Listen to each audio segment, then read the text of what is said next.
The wedding reception was everything you'd expect from the Morrison family. Expensive, elegant, and meticulously orchestrated to showcase their success.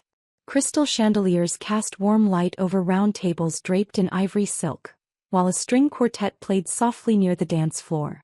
My cousin Bradley's wedding to Amanda Worthington was the social event of the season, at least according to Aunt Margaret, who had spent the better part of 2 years planning it. I sat at table 12, relegated to the back corner with the distant relatives and family friends who hadn't made the inner circle.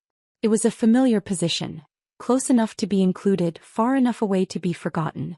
The seating chart, I suspected, had been Aunt Margaret's subtle way of acknowledging my existence while minimizing my visibility.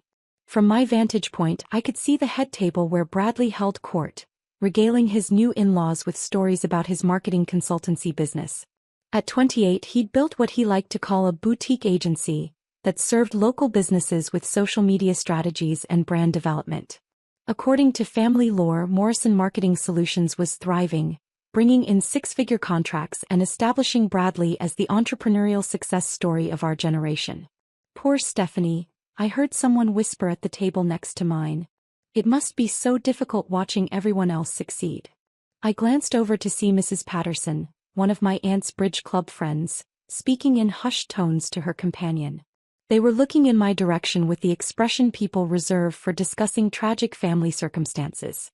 "What's her situation exactly?" asked the other woman. "Well, from what Margaret tells me, she's been struggling for years. Some kind of freelance work that doesn't pay very well.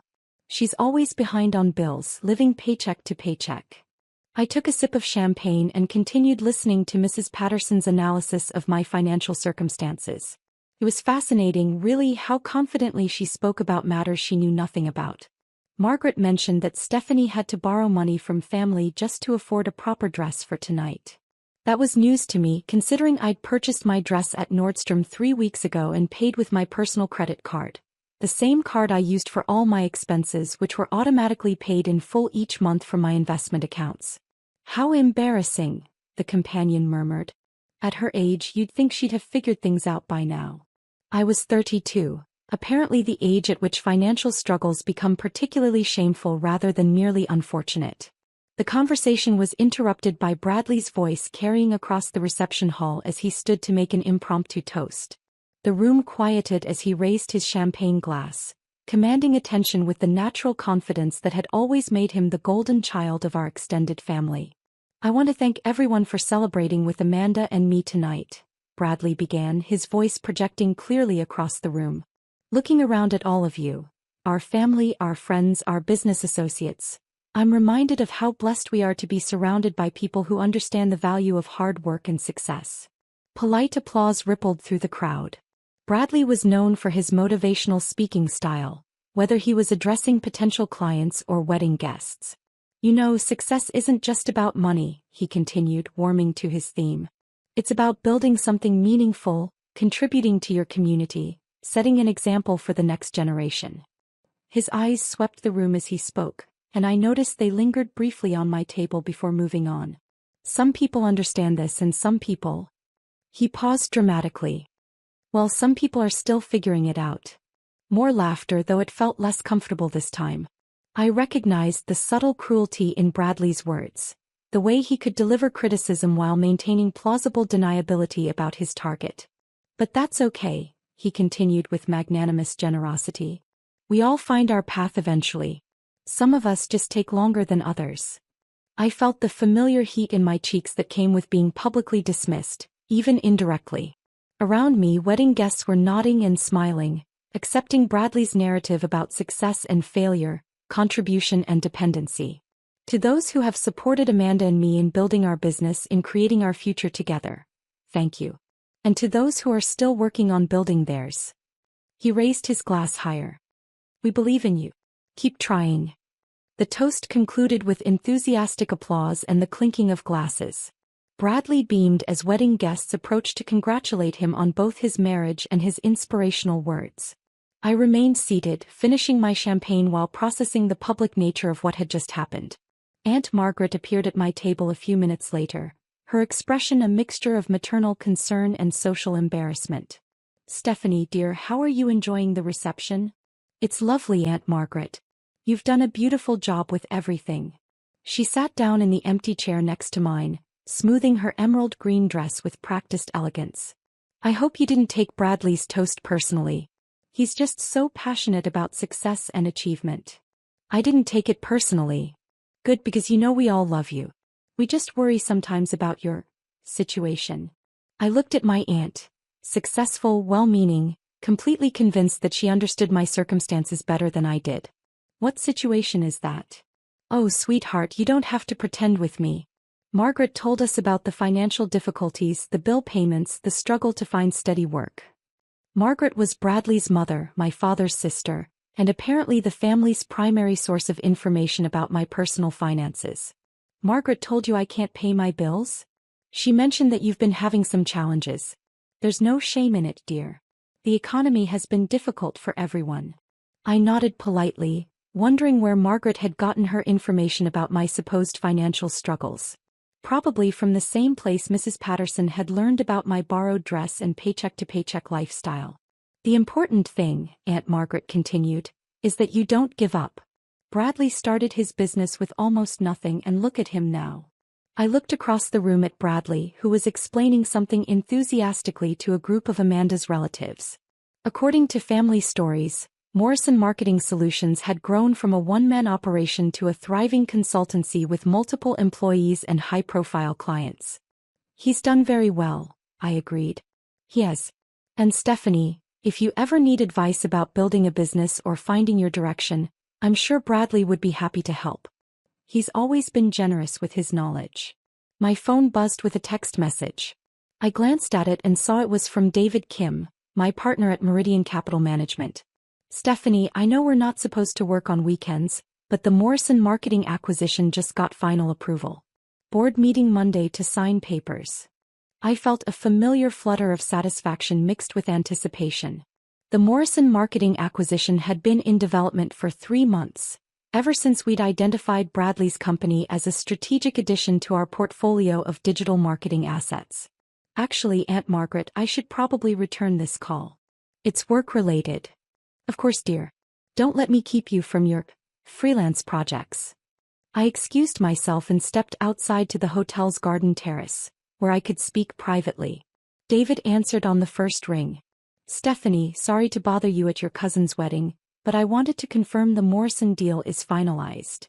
All the paperwork cleared? Everything. We officially own Morrison Marketing Solutions as of 4 p.m. today. The acquisition price was exactly what we discussed, $2.4 million. I looked back through the windows at the reception, where Bradley was still entertaining guests with stories of his business success. And Bradley Morrison has no idea? None whatsoever. The acquisition was structured through our holding company, so his name will never appear on any of the documentation he'll see. As far as he knows, he's been acquired by Pinnacle Digital Holdings, which is our subsidiary, which is owned entirely by Meridian Capital Management, which is owned entirely by you. I smiled, watching Bradley gesture enthusiastically while describing what I presumed were his company's impressive growth metrics.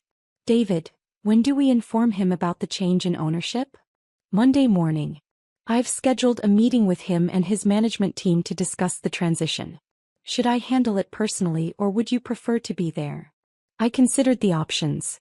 Bradley's reaction to learning his company had been acquired would probably be interesting, but his reaction to learning who had acquired it would be extraordinary. I'll handle the Monday meeting personally. Are you sure? This might be complicated given the family relationship. That's exactly why I should handle it personally. After hanging up, I remained on the terrace for several minutes, processing the irony of the situation. Inside, my cousin was celebrating his wedding and business success while accepting congratulations from family members who believed I couldn't pay my own bills. Outside, I was finalizing the acquisition of his company through my investment firm. When I returned to the reception, I found that the conversation at my table had turned to a detailed analysis of my career struggles. The problem with freelancers, Mrs. Patterson was explaining to her companion, is that they never have steady income. It's feast or famine, and mostly famine. And no benefits, added another woman I didn't recognize. No health insurance, no retirement planning. It's really no way to live past your 20s. I sat down quietly, listening to their expert assessment of freelance economics. Margaret mentioned that Stephanie does some kind of writing work, Mrs. Patterson continued. Articles, blog posts, that sort of thing. Very unpredictable income. This was fascinating. According to family lore, I was apparently a struggling freelance writer, which explained their certainty about my financial instability. Writers, everyone knew, were chronically underpaid and professionally unreliable. At least she's trying, the unnamed woman said charitably. Some people just aren't cut out for traditional business success. True. Not everyone can be like Bradley.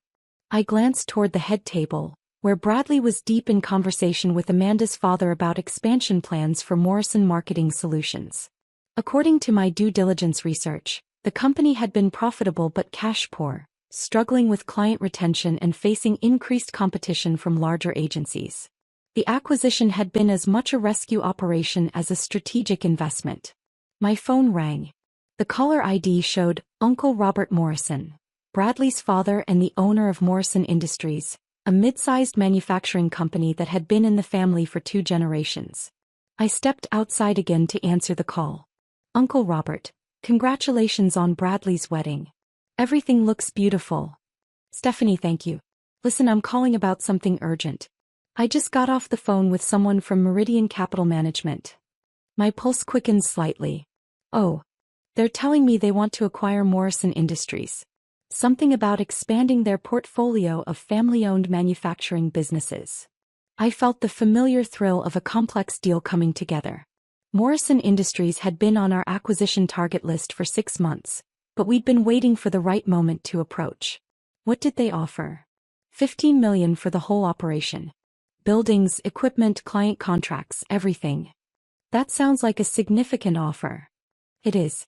It's actually more than I expected to get, especially in this market. But Stephanie, here's the strange part. They want to close within 30 days. They're offering all cash, no financing contingencies. That does sound unusual. The representative I spoke with, a David Kim, he said they'd been researching our company for months and were ready to move quickly on the right opportunity. I closed my eyes, processing the implications. David had clearly decided to accelerate our timeline for the Morrison Industries acquisition, probably because he knew it would create interesting family dynamics given the wedding timing. Are you considering the offer? I have to consider it. $15 million would set up my retirement very comfortably, and Bradley would get his inheritance early instead of waiting for me to pass away. That sounds like a win-win situation. There's just one thing that bothers me. What's that? This Meridian Capital Management. I've never heard of them. When I asked Kim about the company, he said they prefer to maintain a low profile. Very private, very discreet. Some investment firms operate that way. I suppose. He did mention that the company is owned by someone with family ties to this area, someone who understands local business culture. I felt my stomach drop slightly. Did he say who? No, but he hinted that I might be surprised by how connected the owner is to our community. After hanging up, I stood on the terrace trying to decide how I felt about David's apparent decision to pursue both Morrison companies simultaneously. The Bradley acquisition had been strategic. His marketing agency fit perfectly into our digital services portfolio. But acquiring Uncle Robert's manufacturing company would make this a very different kind of family situation. When I returned to the reception, I found Bradley at my table, apparently having decided to grace the distant relatives with his presence. Stephanie, he said with the enthusiasm of someone who'd been drinking champagne for several hours. I was just telling everyone about the exciting developments at Morrison Marketing. What kind of developments? Well, I can't share all the details yet, but let's just say we're about to become part of something much bigger. A major investment group wants to acquire the company. Mrs. Patterson leaned forward with interest. How exciting. That must be very validating for your hard work. It absolutely is. And the best part?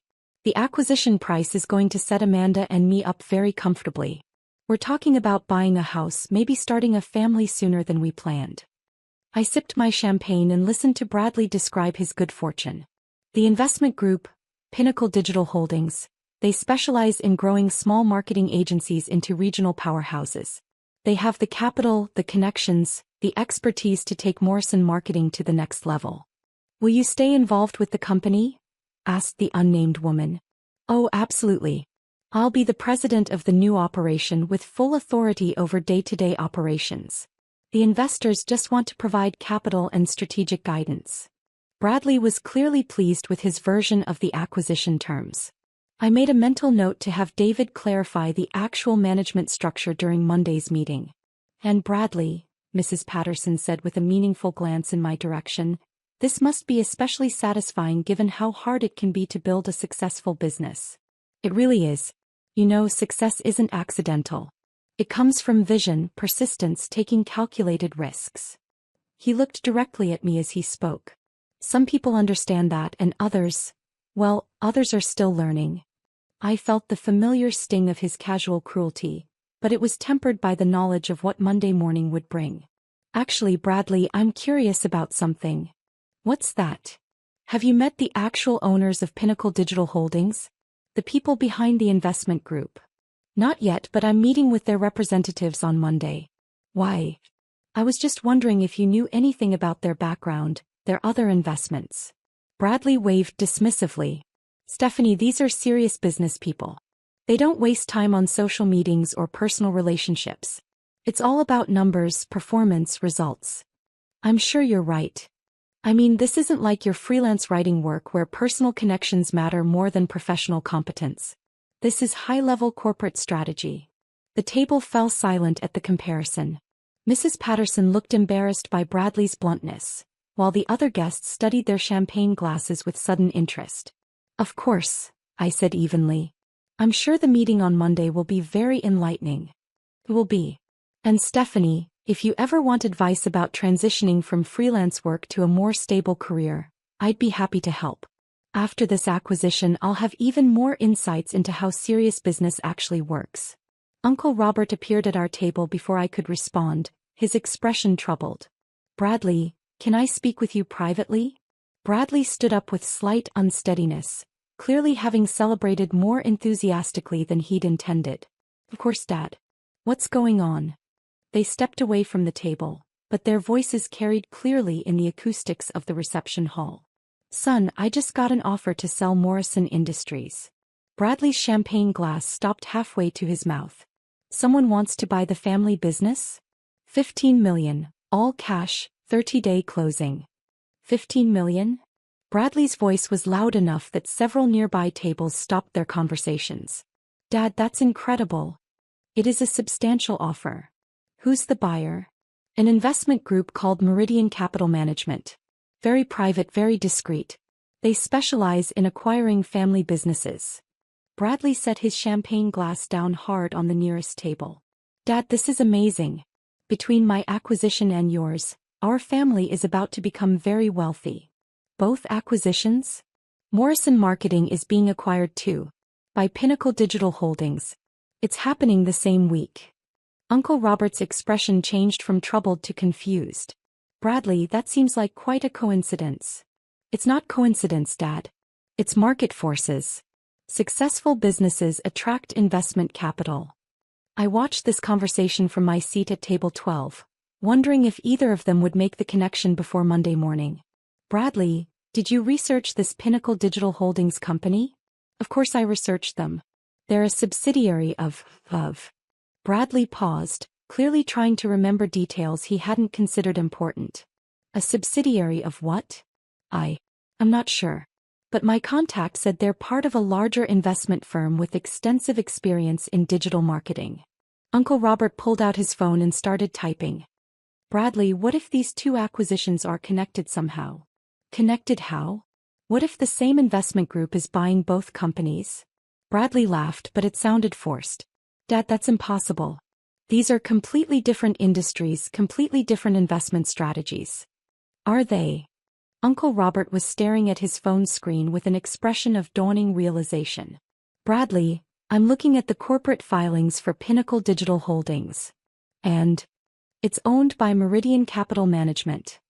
Bradley's remaining champagne glass slipped from his fingers and shattered on the floor, sending crystal shards and champagne across the reception area.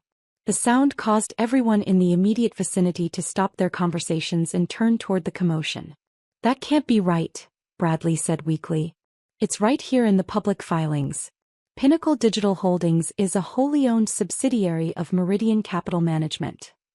But that means the same company is buying both Morrison Marketing and Morrison Industries. I stood up from my table and walked over to where Uncle Robert and Bradley were standing, surrounded by concerned wedding guests who were trying to help clean up the broken glass. Uncle Robert, Bradley, is everything okay? Bradley stared at me with an expression I'd never seen before, something between confusion and dawning horror. Stephanie, Uncle Robert said slowly, you don't happen to know anything about Meridian Capital Management, do you? I looked at Bradley, then at the small crowd of family members and wedding guests who were listening to this conversation with growing interest. Actually, I do know something about them. What do you know? Bradley asked, his voice barely audible. I know they're a private investment firm that specializes in acquiring undervalued companies with growth potential. Stephanie, Uncle Robert pressed, how do you know that? I looked around at the faces surrounding us, at Mrs. Patterson, who had been so certain about my financial struggles, at Aunt Margaret, who had worried about my inability to pay bills, at Bradley, who had spent the evening lecturing wedding guests about success and failure. I know because I own Meridian Capital Management. The silence that followed was so complete I could hear the string quartet playing in the distant corner of the reception hall. You own what? Bradley whispered. Meridian Capital Management. It's my investment firm. Which means I'm acquiring both Morrison Marketing Solutions and Morrison Industries. Uncle Robert sat down heavily in the nearest chair. Stephanie, are you telling us you're buying both family businesses? As of 4 p.m. today, I already own Morrison Marketing.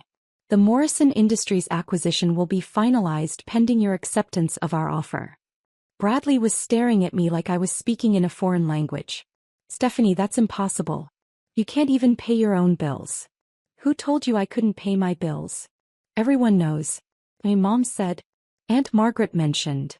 I looked at the crowd of family members who had spent the evening discussing my financial struggles and career failures. What exactly does everyone know about my financial situation?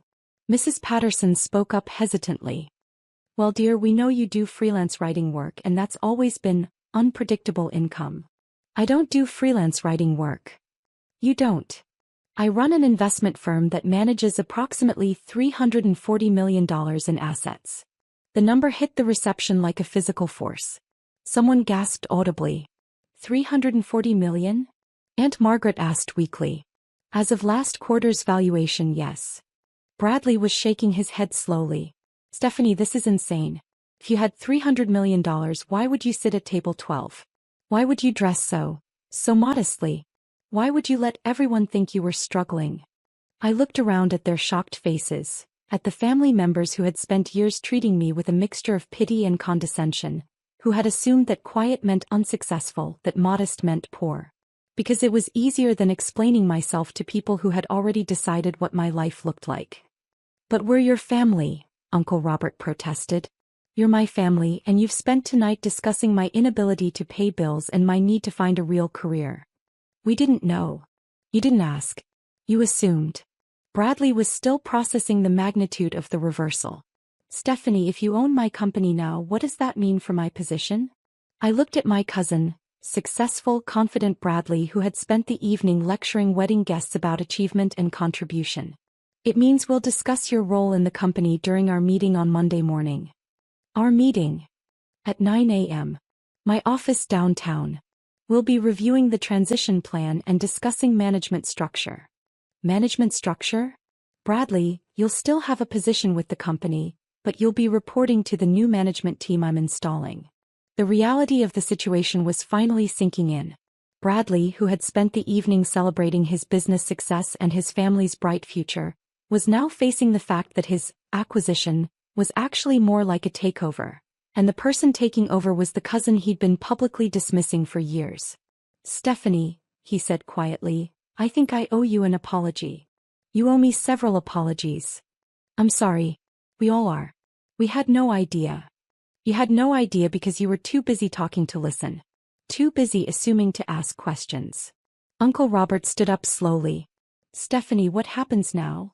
I looked around at the wedding reception, at the crystal and silk, at the evidence of success and celebration, at the family members who were only now beginning to understand that the person they'd relegated to table 12 was actually the most successful person in the room. Now we finish celebrating Bradley's wedding. Monday we start discussing the future of both companies. And our family relationships? Aunt Margaret asked tentatively. That depends on whether you're ready to see me as I actually am instead of who you assumed I was. The conversation continued for another hour, with family members taking turns asking questions about my business, expressing shock at the acquisition news, and generally trying to reconcile their assumptions about my life with the reality of what I'd built. But the moment I'll remember most was when Uncle Robert pulled me aside as the reception was ending. "Stephanie, I need to ask you something." "What's that?" "When you acquire Morrison Industries, what are your plans for the company?" I thought about his question, about the manufacturing business he'd built over decades, about the employees who depended on it for their livelihoods. "I plan to modernize the operations, expand into new markets, and double the workforce within 5 years."